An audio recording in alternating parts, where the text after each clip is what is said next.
Good evening, sir. Good evening, Jeeves. Thank you, thank you. Will that be all, sir?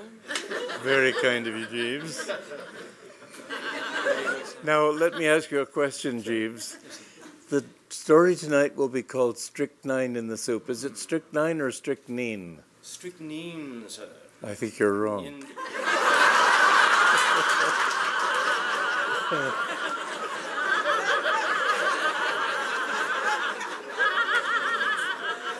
Indeed, sir. Jeeves knows all. I have a very crummy American dictionary which says strychnine, and I'm sure you're right for the English. That be all, sir? That will be all. Thank you, sir.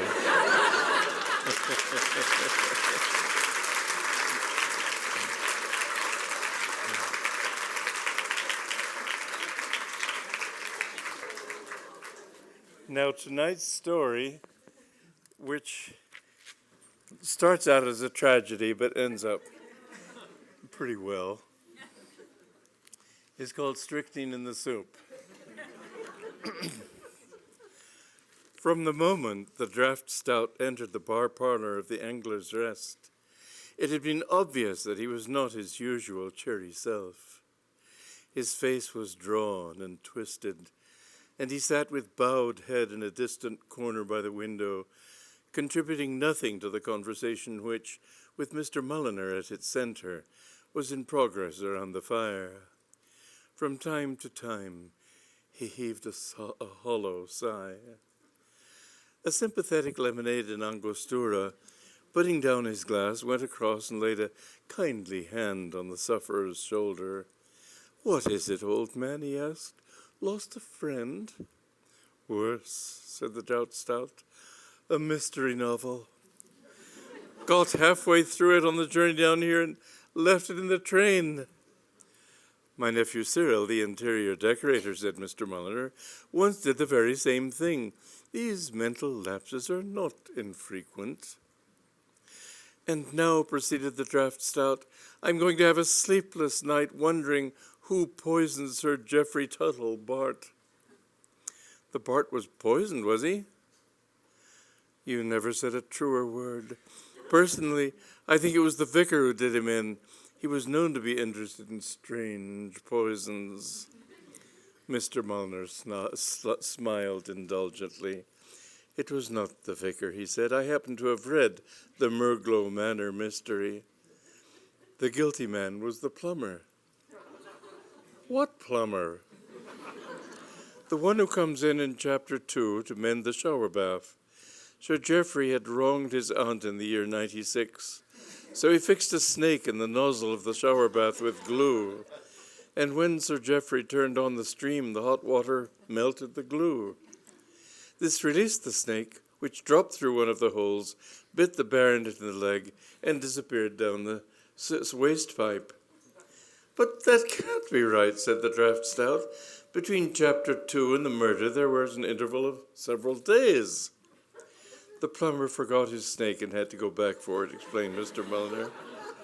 "I hope this revelation will prove sedative." "I feel a new man," said the draft stout. I'd have lain awake all night worrying about that murder." "I suppose you would. My nephew Cyril was just the same. Nothing in this modern life of ours," said Mr. Mulliner, taking a sip of his hot Scotch and lemon, "is more remarkable than the way in which the mystery novel has gripped the public. Your true enthusiast, deprived of his favorite reading, will stop at nothing in order to get it. He is like a victim of the drug habit when withheld from cocaine. My nephew Cyril, amazing the things we'll leave in trains," said a small logger, "bags, umbrellas, even stuffed chimpanzees occasionally, I've been told. I heard a story the other day." "My nephew Cyril," said Mr. Mulliner, "had a greater passion for mystery stories than anyone I have ever met. I attribute this to the fact that, like so many interior decorators, he was a fragile, delicate young fellow, extremely vulnerable to any ailment that happened to be going the rounds. Every time he caught mumps or influenza or German measles or the like, he occupied the period of convalescence in reading mystery stories. And as the appetite grows by what it feeds on, he had become, at the time at which this narrative opens, a confirmed addict. Not only did he devour every volume of this type on which he could lay his hands, but he was also to be found at any theatre which was offering the kind of drama where skinny arms come unexpectedly out of the chiffonier, and the audience feels a mild surprise if the lights stay on for 10 consecutive minutes.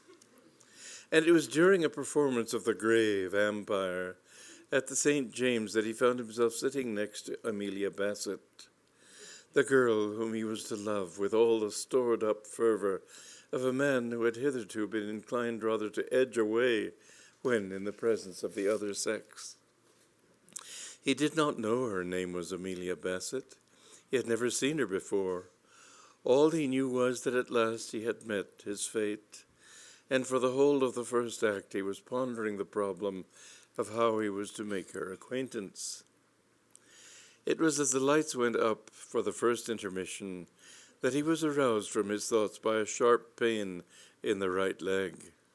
He was just wondering whether it was gout or sciatica when, glancing down, he perceived that what had happened was that his neighbor, absorbed by the drama, had absent-mindedly collected a handful of his flesh and was twisting it in an ecstasy of excitement. It seemed to Cyril a good point d'appui. "Excuse me," he said. The girl turned. Her eyes were glowing, and the tip of her nose still quivered. "I beg your pardon?" "My leg," said Cyril. "Might I have it back? If you've finished with it." The girl looked down and started visibly. "Oh, I'm awfully sorry," she gasped. "Not at all," said Cyril. "Only too glad to have been of assistance. I got carried away." "You are evidently fond of mystery plays." "Oh, I love them." "So do I. And mystery novels?" "Oh, yes." "Have you read Blood on the Banisters?" "Oh, yes. I thought it was better than Severed Throats." "So did I," said Cyril. "Much better. Brighter murders, subtler detectives, crisper clues, better in every way." The two twin souls gazed into each other's eyes. There's no surer foundation for a beautiful friendship than mutual taste in literature. "My name is Amelia Basset," said the girl. "Mine is Cyril Mulliner Basset. Cyril Mulliner. Basset," he frowned thoughtfully. "The name seems familiar. Perhaps you have heard of my mother, Lady Basset. She's a rather well-known big game hunter and explorer. She tramps through jungles and things. She's gone out to the lobby for a smoke. By the way," she hesitated, "if she finds us talking, will you remember that we met at the Polterwoods?" "I quite understand." "You see, Mother doesn't like people who talk to me without a formal introduction, and when Mother doesn't like anyone, she is so apt to hit them over the head with some hard instrument." "I see," said Cyril, "like the human ape in Gore by the Gallon." "Exactly," said the girl. "Tell me," she said, changing the subject, "if you were a millionaire, would you rather be stabbed in the back with a paper knife or found dead without a mark on you, staring with blank eyes at some appalling sight?" Cyril was about to reply when, looking past her, he found himself virtually in the latter position. A woman of extraordinary formidableness had lowered herself into the seat beyond and was scrutinizing him keenly through a tortoise-shell lorgnette. She reminded Cyril of Wallace Beery. "Friend of yours, Amelia?" "This is Mr. Mulliner, Mother. We met at the Polterwoods." "Ah," said Lady Basset. She inspected Cyril through her lorgnette. "Mr. Mulliner," she said, "is a little like the chief of the Lower East Sea, though, of course, he was darker and had a ring through his nose. A dear, good fellow," she continued reminiscently, "but inclined to become familiar under the influence of trade gin. I shot him in the leg. Why? Asked Cyril. He was not behaving like a gentleman. After taking your treatment, said Cyril, awed, I bet he could have written a book on etiquette. I believe he did, said Lady Basset carelessly. You must come and call on us some afternoon, Mr. Mulliner. I'm in the telephone book. If you're interested in man-eating pumas, I can show you some nice heads. The curtain rose on Act 2, and Cyril returned to his thoughts. Love, he felt joyously, had come into his life at last. But then, so he had to admit, had Lady Basset. There is, he reflected, always something. I will pass lightly over the period of Cyril's wooing. Suffice it to say that his progress was rapid. From the moment he told Amelia that he had once met Dorothy Sayers, he never looked back. And one afternoon, calling and finding that Lady Basset was away in the country, he took the girl's hand in his and told his love. For a while, all was well. Amelia's reactions proved satisfactory to a degree. She checked up enthusiastically on his proposition. Falling into his arms, she admitted specifically that he was her dream man. Then came the jarring note. But it's no use, she said, her lovely eyes filling with tears. Mother will never give her consent. Why not? Said Cyril, stunned. What is it that she objects to about me? Well, I don't know, but she generally alludes to you as that pipsqueak. Pipsqueak, said Cyril. What is a pipsqueak? I'm not quite sure, but it's something Mother doesn't like very much. It's a pity she ever found that you were an interior decorator. An honorable profession, said Cyril a little stiffly. I know, but what she admires are men who have to do with the great open spaces. Well, I also design ornamental gardens. Yes, said the girl doubtfully, but still. And dash it, said Cyril indignantly, this isn't the Victorian age. All that business of Mother's consent went out 20 years ago. Yes, but no one told Mother. It's preposterous, cried Cyril. I never heard such rot. Let's just slip off and get married quietly and send her a picture postcard from Venice or somewhere with a cross and a "This is our room, wish you were with us" on it. The girl shuddered. She would be with us. You don't know Mother. The moment she got that picture postcard, she would come over to wherever we were and put you across her knee and spank you with a hairbrush. I don't think I could ever feel the same towards you if I saw you lying across Mother's knee being spanked by a hairbrush. It would spoil the honeymoon. Cyril frowned. But a man who has spent most of his life trying out a series of patent medicines is always an optimist. There is only one thing to be done, he said. I shall see your mother and try to make her listen to reason. Where is she now? She left this morning for a visit to the Winghams in Sussex. Excellent. I know the Winghams. In fact, I have a standing invitation to go and stay with them whenever I like. I'll send them a wire and push down this evening.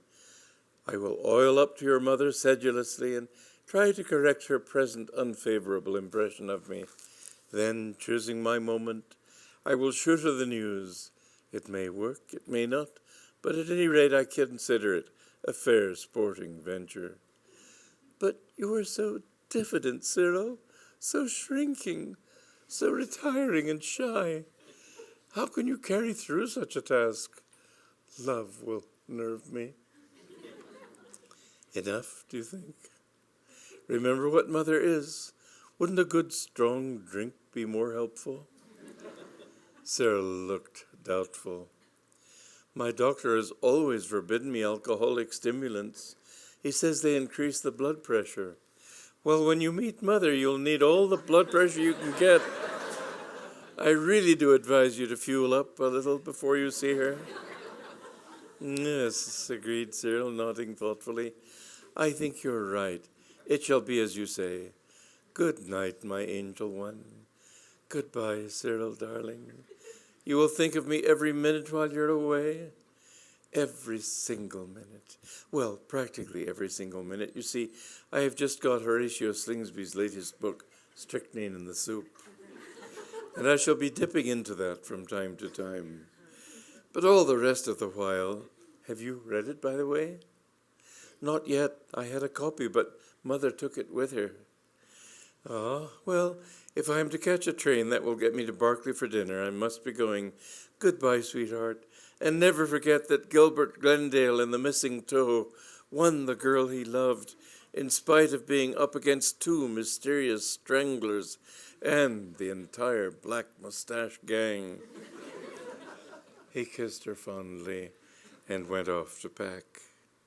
Berkeley Towers, the country seat of Sir Mortimer and Lady Wingham, was 2 hours from London by train.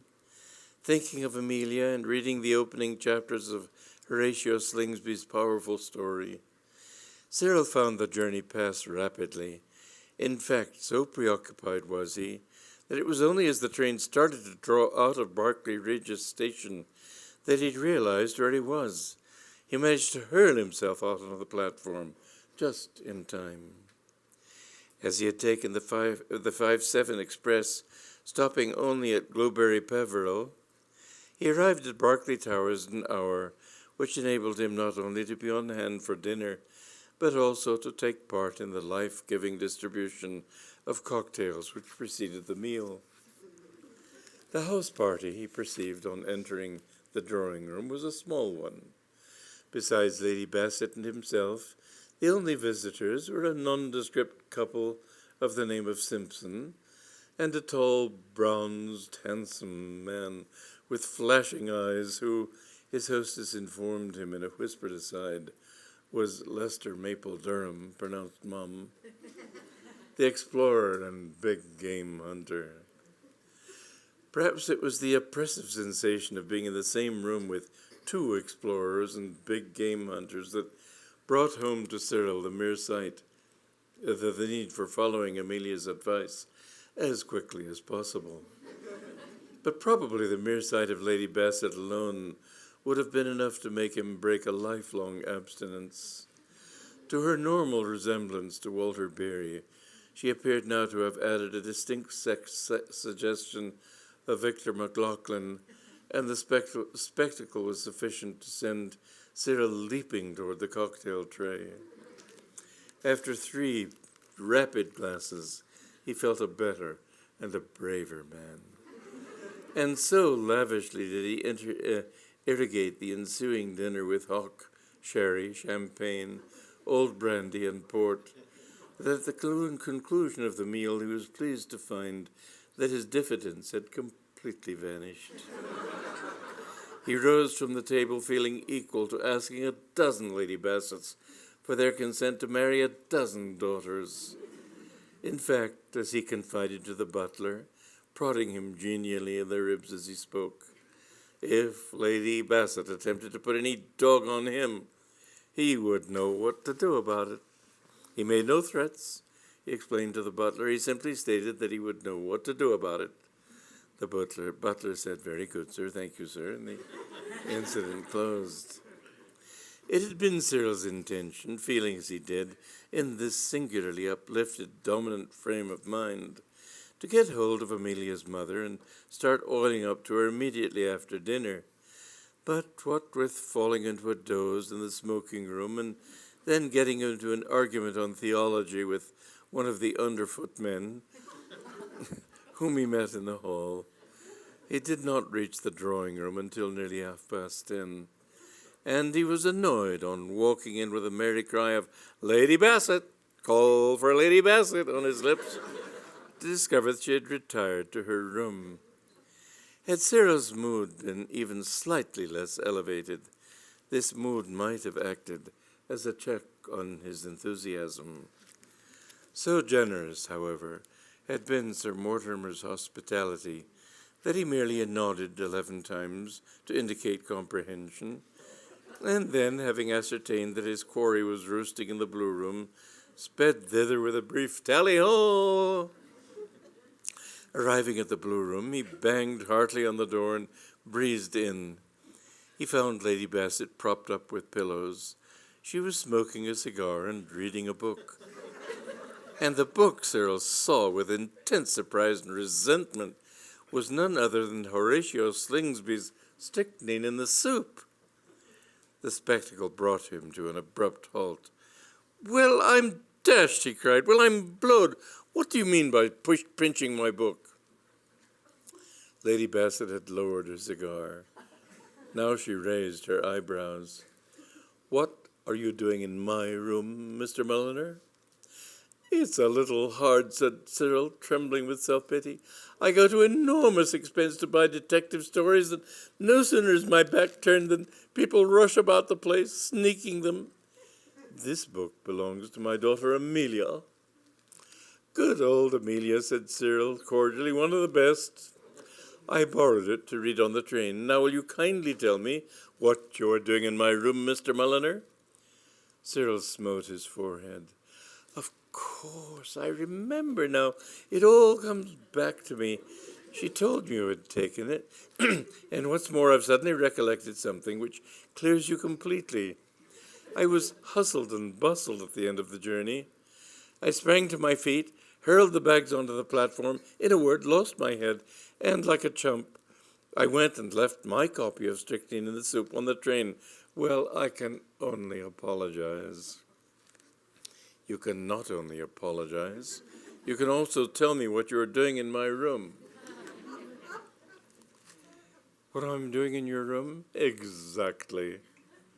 "Ah," said Cyril, sitting down on the bed, "you may well ask." "I have asked 3 times. Cyril closed his eyes. For some reason, his mind seemed cloudy and not at its best. "If you are proposing to sleep here, Mr. Mulliner," said Lady Basset, "tell me, and I shall know what to do about it." The phrase touched a chord in Cyril's memory. He recollected now his reasons for being where he was. Opening his eyes, he fixed them on her. "Lady Basset," she said, "you are, I believe, an explorer?" "I am." "In the course of your explorations, you have wandered through many a jungle in many a distant land?" "I have." "Tell me, Lady Basset," said Cyril keenly, "while making a pest of yourself to the denizens of those jungles,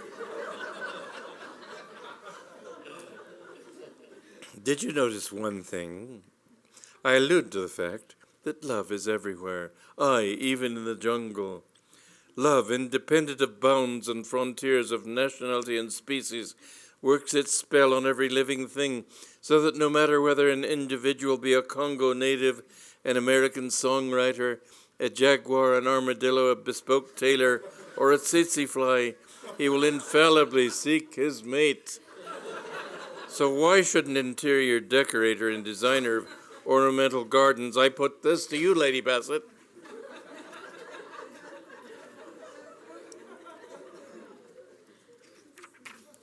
"Mr. Mulliner," said his roommate, "you are blotto." Cyril waved his hand in a spacious gesture and fell off the bed. "Blotto I may be," he said, resuming his seat, "but nonetheless, argue as you will, you can't get away from the fact that I love your daughter Amelia." There was a tense pause. "What did you say?" said Lady Basset. "When?" said Cyril absently. For he had fallen into a daydream, and as far as the intervening blankets would permit, was playing This Little Pig Went to Market with his companion's toes. "Did I hear you say, my daughter Amelia?" "Gray-eyed girl, medium height, sort of browny red hair," said Cyril, to assist her memory. "Dash it, you must know Amelia. She goes everywhere, and let me tell you something, Mrs. I've forgotten your name. we're going to be married if I can obtain her full mother's consent. Speaking as an old friend, what would you say my chances were? Extremely slight. Eh? Seeing that I am Amelia's mother? Cyril blinked, genuinely surprised. What, so you are? Oh, I didn't recognize you. Have you been there all the time? I have. Suddenly, Cyril's gaze hardened. He drew himself up stiffly. What are you doing in my bed, he demanded. This is not your bed. Then whose is it? Mine. Cyril shrugged his shoulders helplessly. Well, it all looks very funny to me, he said. I suppose I must believe your story, but I repeat, I consider the whole thing odd. And I propose to institute very strict inquiries. I may tell you that I happen to know the ringleaders. I wish you a very hearty good night. It was perhaps an hour later that Cyril, who had been walking on the terrace in deep thought, repaired once more to the Blue Room in quest of information. Running over the details of the recent interview in his head, he had suddenly discovered that there was a point here which had not been satisfactorily cleared up. I say, he said. Lady Basset looked up from her book, plainly annoyed. Have you no bedroom of your own, Mr. Mulliner? Oh, yes, said Cyril. They've bedded me out in the moat room, but there was something I wanted you to tell me. Well? Did you say I might or mightn't? Might or mightn't what? Marry Amelia. No, you may not. No? No. Oh, said Cyril. Well, pip once more. It was a moody Cyril Mulliner who withdrew to the moat room. He now realized the position of affairs. The mother of the girl he loved refused to accept him as an eligible suitor. A dickens of a situation to be in, felt Cyril, somberly unshoeing himself. Then he brightened a little. His life, he reflected, might be wrecked, but he still had 2/3 of strychnine in the soup to read. At the moment when the train reached Berkeley Regis Station, Cyril had just got to the bit where Detective Inspector Mould looks through the half-open cellar door and, drawing in his breath with a sharp, hissing sound, recoils in horror. It was obviously going to be good. He was just about to proceed to the dressing table where he presumed the footman had placed the book on unpacking his bag when an icy stream seemed to flow down the center of his spine, and the room and its contents danced before him. Once more he remembered that he had left the volume in the train. He uttered an animal cry and tottered to a chair. The subject of bereavement is one that has often been treated powerfully by poets, who have run the whole gamut of the emotions while laying bare for us the agony of those who have lost parents, wives, children, gazelles, money, fame, dogs, cats, doves, sweethearts, horses, and even collar studs.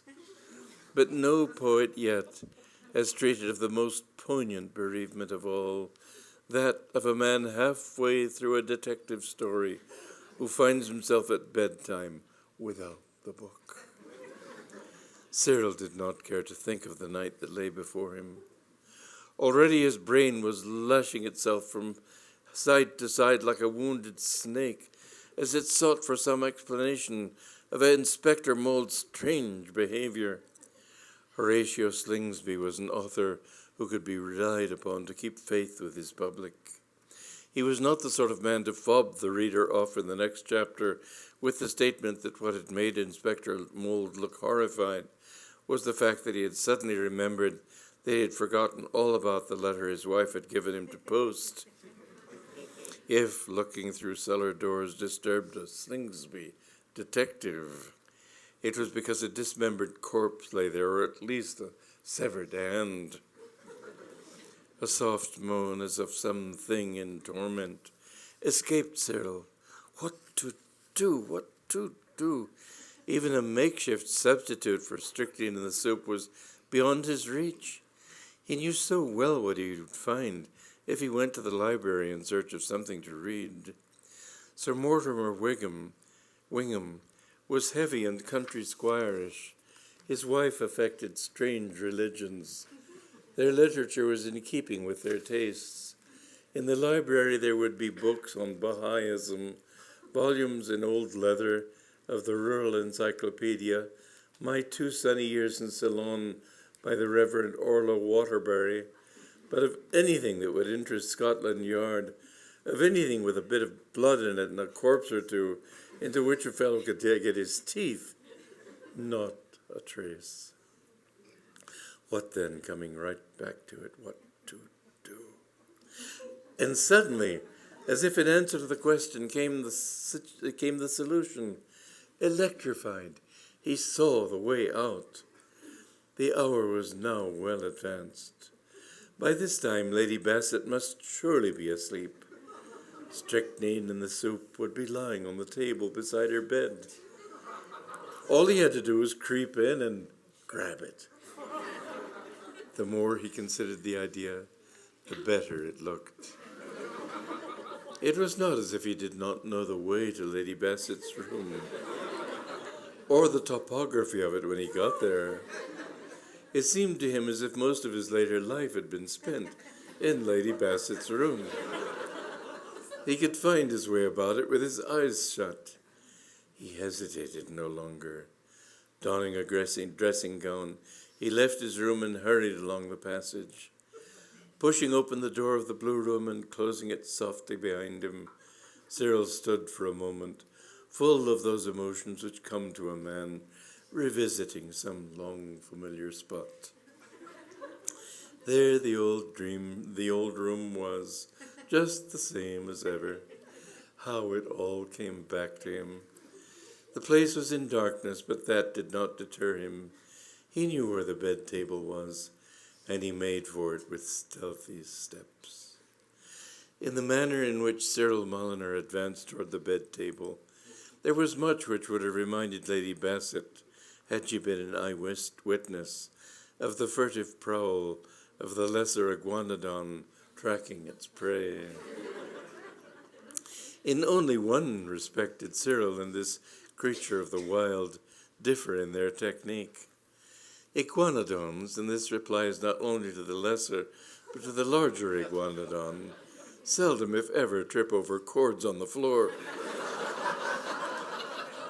and bring the lamps to which they are attached crashing to the floor like a ton of bricks.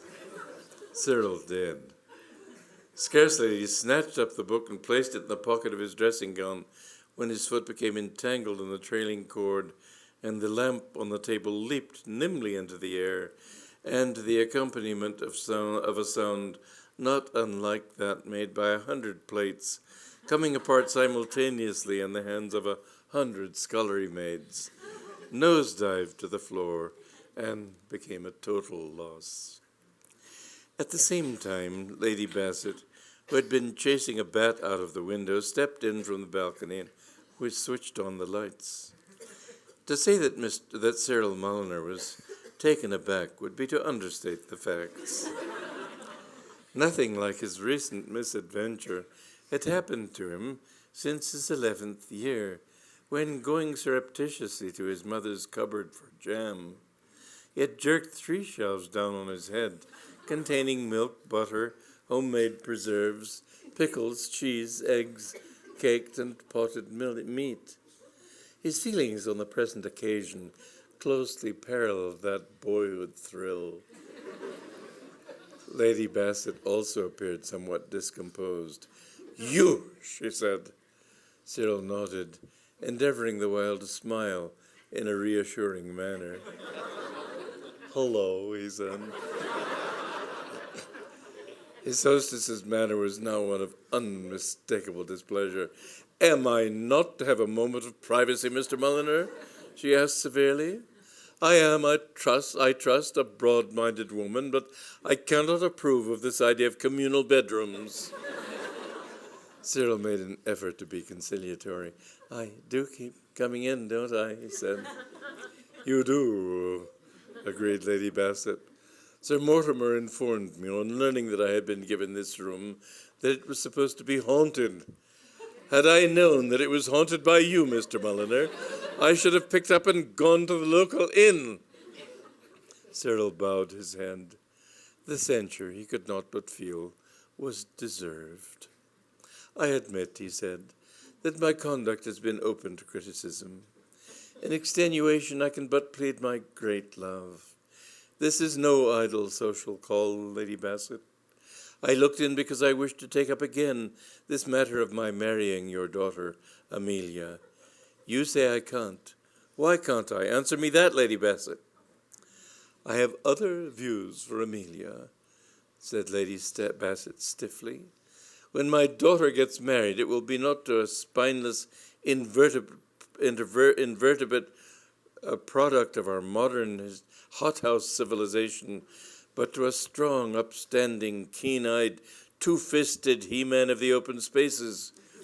I have no wish to hurt your feelings, Mr. Mulliner, she continued more kindly, but you must admit that you are, when all is said and done, a pipsqueak.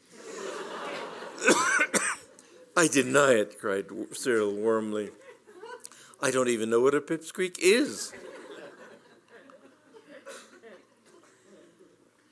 A pipsqueak is a man who has never seen the sun rise beyond the reaches of the lower Zambezi, who would not know what to do if faced by a charging rhinoceros. What, pray, would you do if faced by a charging rhinoceros, Mr. Mulliner? I am not likely, said Cyril, to move in the same social circles as charging rhinoceri. Or take another simple case, such as happens every day. Suppose you are crossing a rude bridge over a stream in equatorial Africa. You have been thinking of 100 trifles or in a reverie. From this you wake up to discover that in the branches overhead, a python is extending its fangs toward you. At the same time, you observe that at one end of the bridge is a crouching puma. At the other end are two headhunters, call them Pat and Mike, with poisoned blowpipes in their lips. Below, half hidden in the stream, is an alligator. What would you do in such a case, Mr. Mulliner? Cyril weighed the point. I should feel embarrassed, he had to admit. I should know where to look. Lady Basset laughed a amused, scornful little laugh. Precisely. Such a situation would not, however, disturb Lester Mum. Lester Mum! The man who is to marry my daughter Amelia. He asked me for her hand shortly after dinner. Cyril reeled. The blow, falling so suddenly and unexpectedly, had made him feel boneless. And yet he felt he might have expected this. These explorers and big game hunters stick together. In such a situation, as I have outlined, Lester Mum would simply drop from the bridge, wait till the alligator made its rush, insert a stout stick between its jaws, and then hit it in the eye with a spear, being careful to avoid its lashing tail. He would then drift downstream and land at some safer spot. That is the type of man I wish for as a son-in-law. Cyril left the room without a word. Not even the fact that he now had strychnine in the soup in his possession could cheer his mood of unrelieved blackness. Back in his room, he tossed the book moodily onto the bed and began to pace the floor. And he had scarcely completed 2 laps when the door opened. For an instant, when he heard the click of the latch, Cyril supposed that his visitor must be Lady Basset, who, having put 2 and 2 together on discovering her loss, had come to demand her property back. And he cursed the rashness which had led him to fling it so carelessly upon the bed in full view. But it was not Lady Basset. The intruder was Lester Mum. clad in a suit of pajamas which in their general color scheme reminded Cyril of a boudoir he had once recently decorated for a society poetess. He stood with folded arms, his keen eyes fixed menacingly on the young man. "Give me those jewels," said Lester Mum. Cyril was at a loss. "Jewels?" "Jewels." "What jewels?" Lester Mum tossed his head impatiently. "I don't know what jewels. They may be the Wingham pearls or the Basset diamonds or the Simpson sapphires. I'm not sure which room it was I saw you coming out of." Cyril began to understand. "Oh, did you see me coming out of a room?" "I did. I heard a crash, and when I looked out, you were hurrying along the corridor." "I can explain everything," said Cyril. "I'd just been having a chat with Lady Basset on a personal matter. Nothing to do with diamonds." "You're sure?" said Maple Durham. "Oh, rather," said Cyril. "We talked about rhinoceri and pythons and her daughter Amelia and alligators and all that sort of thing. And then I came away." Lester Mum seemed only half convinced. He said. "Well, if anything is missing in the morning, I shall know what to do about it." His eyes fell on the bed. "Hello," he said, with sudden animation. "Slingsley's latest. Well, I've been wanting to get a hold of this. I hear it's good. The Leeds Mercury says these gripping pages—" He turned to the door, and with a hideous pang of agony, Cyril perceived that it was plainly his intention to take the book with him. It was swinging lightly from a bronzed hand about the size of a medium ham. "Here!" he cried vehemently. Lester Mum turned. "Well?" "Oh, nothing," said Cyril. Just good night." He flung himself face downwards on the bed as the door closed, cursing himself for the craven cowardice which had kept him from snatching the book from the explorer. There had been a moment when he had almost nerved himself to the deed, but it was followed by another moment in which he had caught the other's eye, and it was as if he had found himself exchanging glances with Lady Bassett's charging rhinoceros. And now, thanks to this pusillanimity, he was once more strychnine in the soupless. How long Cyril lay there, a prey to the gloomiest thoughts, he could not have said. He was aroused from his meditations by the sound of the door opening again. Lady Basset stood before him. It was plain that she was very deeply moved. In addition to resembling both Wallace Beery and Victor McLaughlin, she now had a distinct look of George Bancroft. She pointed a quivering finger at Cyril. "You hound!" she cried. "Give me that book!" Cyril maintained his poise with a strong effort. "What book?" "The book you sneaked out of my room." "Has someone sneaked a book out of your room?" Cyril struck his forehead. "Great heavens!" he cried. "Mr. Mulliner," cried Lady Basset coldly. "More book and less gibbering." Cyril raised a hand. "I know who's got your book. Lester Mum." "Don't be absurd." "He has, I tell you. As I was on my way to your room just now, I saw him coming out carrying something in a furtive manner. I remember wondering a bit at the time. He's in the clock room. If we pop along there now, we shall just catch him red-handed." Lady Basset reflected. "It is impossible," she said at length. "He is incapable of such an act. Lester Mum is a man who once killed a lion with a sardine opener." "The very worst sort," said Cyril. "Ask anyone." "And he is engaged to my daughter." Lady Basset paused. "Well, he won't be long if I find out that what you say is true. Come, Mr. Mulliner." Together the two passed down the silent passage. At the door of the clock room they paused. A light streamed from beneath it. Cyril pointed silently to this sinister evidence of reading in bed, and noted that his companion stiffened and said something to herself in an undertone, in what appeared to be some sort of native dialect. The next moment she had flung the door open and with a spring like that of a crouching zebu had leaped to the bed and wrenched the book from Lester Mum's hands. "So," said Lady Basset. "So," said Cyril, feeling he could not do better than follow the lead of such a woman. "Hello," said Lester Durham, surprised. "Something the matter?" "So, it was you who stole my book." "Your book?" said Lester Mum. "I borrowed this from Mr. Mulliner there." "A likely story," said Cyril. "Lady Basset is aware that I left my copy of Strychnine in the soup in the train." "Certainly," said Lady Basset. "It is no use talking, young man. I have caught you with the goods.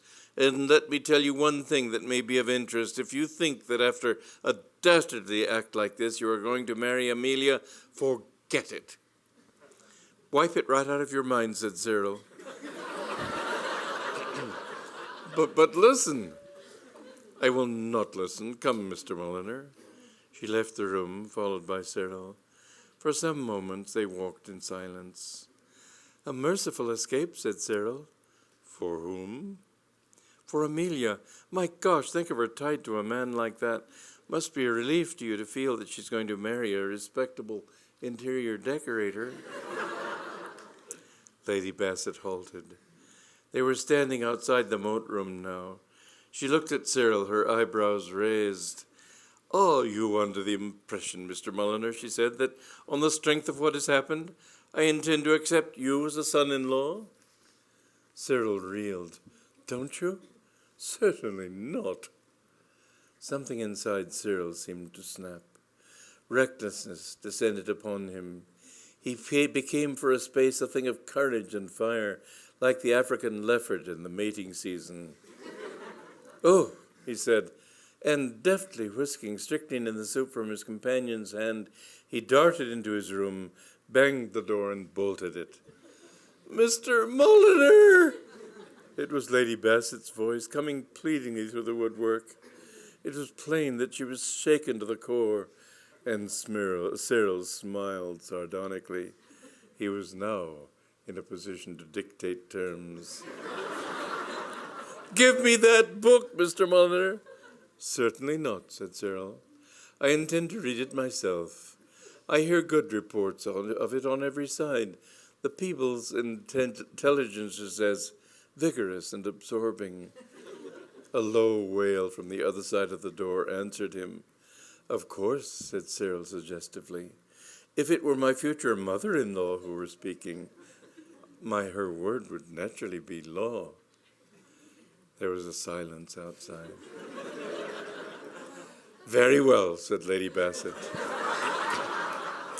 "I may marry Aurelia?" "You may." Cyril unbolted the door. "Come, mother," he said, in a soft, kindly voice. "We will read it together down in the library." Lady Basset was still shaken. "You will make Amelia a good husband?" "Grade A," Cyril assured her. "Well, even if you don't," said Lady Basset resignedly, "I can't go to bed without that book. I had just got to the bit where Inspector Mold is trapped in the underground den of the faceless fiend." Cyril quivered. "Is there a faceless fiend?" "There are two faceless fiends," said Lady Basset. "My gosh," said Cyril, "let's hurry."